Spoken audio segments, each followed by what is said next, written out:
Hello students, welcome back to our online class. So students of the social science book, page number 95 of geography part. So in the last class we have already discussed about the parallels, meridians, is not it, and about latitudes. So today we'll discuss heat zones, meridians or longitudes. Page number 95, heat zones. All parts of the earth do not receive the same amount of heat from the sun. The above important parallels help us to divide the earth into three heat zones. Now, the earth do not receive the same amount of heat. The earth is divided into three heat zones. Number one, torrid zone. Number two, temperate zone. And number three, frigid zone. Now we shall discuss about them. Torrid zone. All places located between the Tropic of Cancer and the Tropic of Capricorn experience the vertical rays of sun at least twice a year. This region receives the maximum amount of heat and is called the torrid zone. The word torrid means hot. Now, torrid zone receives the maximum amount of heat because the sun rays falls vertically. How vertically? I'll explain to you. Because this is the sun, got it? Suppose this is the sun. Now this sun rays falls vertically, it's not directly in the torrid zone, and that is why it receives the maximum amount of heat. Now temperate zone. Places outside the torrid zone experience slanting rays of the sun and receives less heat. These areas are called temperate zones. Now these areas are called temperate zone. As we know, this is the north temperate zone. This is northern hemisphere. This is northern hemisphere. This is southern hemisphere. Is not it? That is why it is north temperate zone, and this is south temperate zone.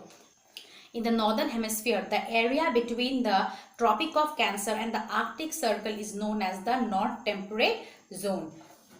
Tropic of Cancer, okay, and this line is Tropic of Capricorn. The areas between the Tropic of Cancer and the Arctic Circle is known as the north temperate zone. That's why I've written north temperate zone. Okay. Now, in the southern hemisphere, the area between the Tropic of Capricorn and the Antarctic Circle is known as the south temperate zone, and the area between the Tropic of Capricorn and Antarctic Circle, this area it is called south temperate zone. Now frigid zone. Frigid zone, beyond the Arctic Circle and the Antarctic Circle, it is very cold, as these areas receives extreme slanting rays of the sun. These areas are called frigid zone.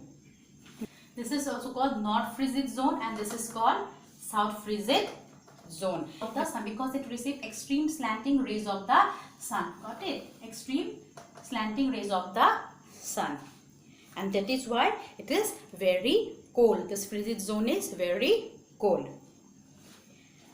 The north frigid zone lies between the Arctic Circle. Now north frigid zone lies between the Arctic Circle, okay, Arctic Circle, and south frigid zone lies in the Antarctic Circle and the South Pole. This is the North Pole and this is the South Pole. So I have drawn over here, is not it? This is the North Pole and this is the South Pole. Now meridians or longitudes. The equator is used as the line of reference for locating places in the north and south directions.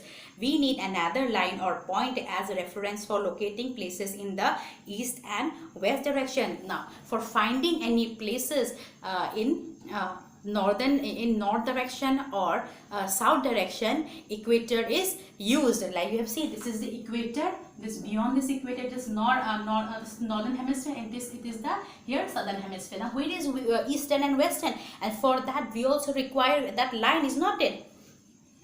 Now that line is called prime meridian.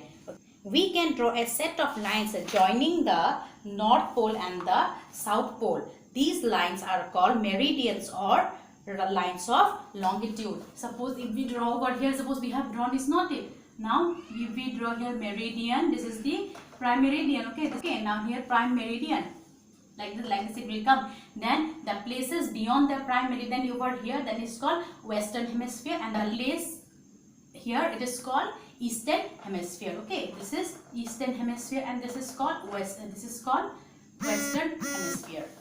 In 1884, some countries mutually agreed to fix Greenwich, a place few kilometers east of London in UK, as the starting point of the meridians. The meridians which passes through the Greenwich was taken as the prime meridian. Now this diagram shows the Greenwich Mean Time. Okay, the red color line is Greenwich Mean Time. And the meridian which passes through the Greenwich, okay, the meridian which passes through the Greenwich, that Greenwich line, that red color line, that is known as prime meridian. We can show it by drawing. Suppose here this is the prime meridian, this is the equator, this is the prime meridian. Clear? Distance of a place east or west of the prime meridian is measured as an angle. This angle is the longitude of that place. Now, as I've told you, this is the same drawing applies over here also. It is this is called North Pole, this is called South Pole, this is called Northern Hemisphere, this is called Southern Hemisphere, and this is called Eastern Hemisphere, and this is called Western Hemisphere.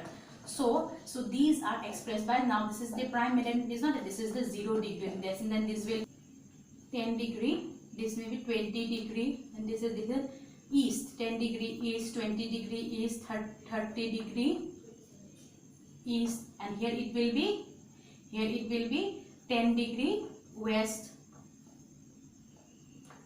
then 20 degree west, 30 degree west. Okay, like that. So it is measured by an angle. This angle is the longitude of the place. So the angle we have written like 10 degree to the 20 degree, here also 10 degree, 20 degree east and west. So that this angle is the longitude of that place.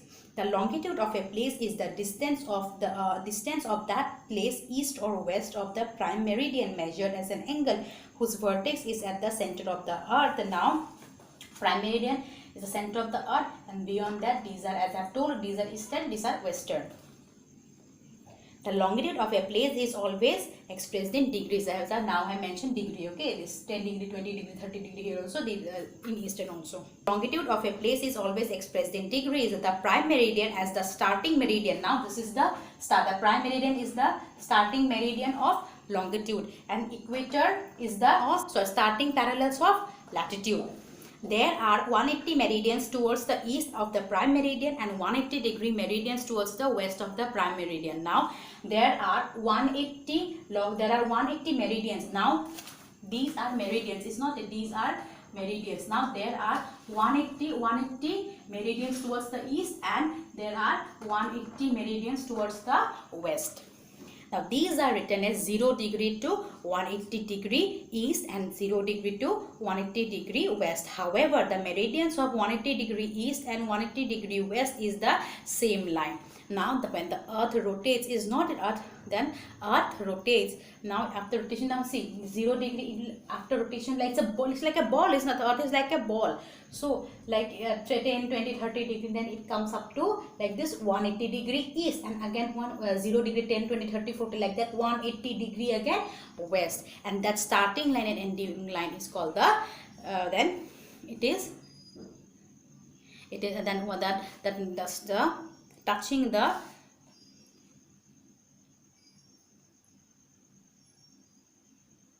However, the meridian of 180 degree east and the meridian of 180 degree west is the same line. That is 0 degree is the same as the prime meridian.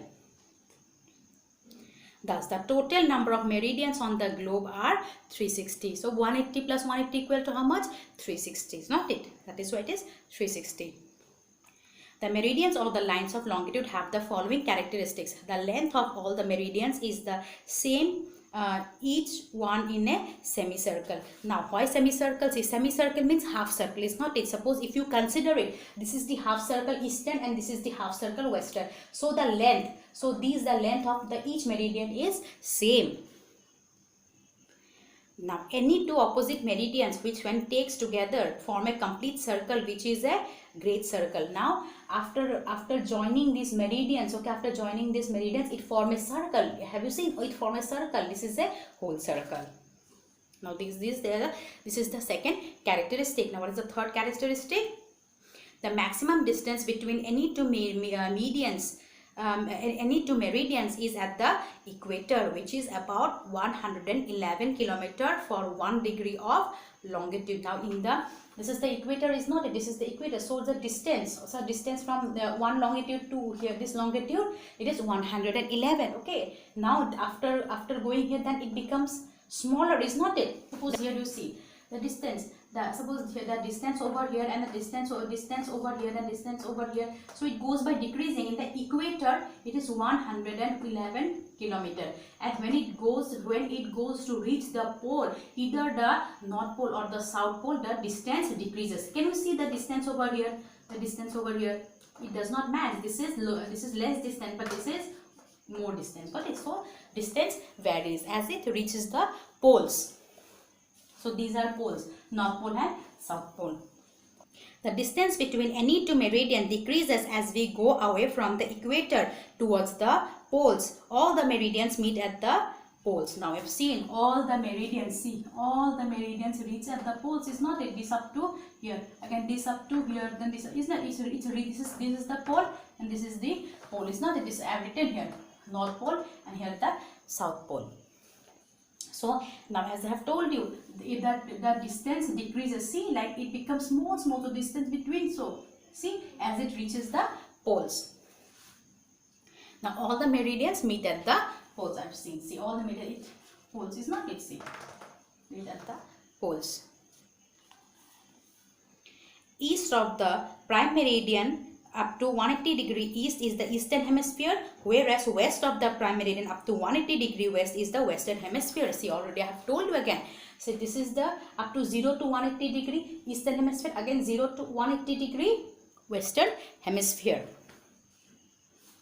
So in the next class we shall discuss about locating places on the globe and longitude of time. Okay, till then, thank you.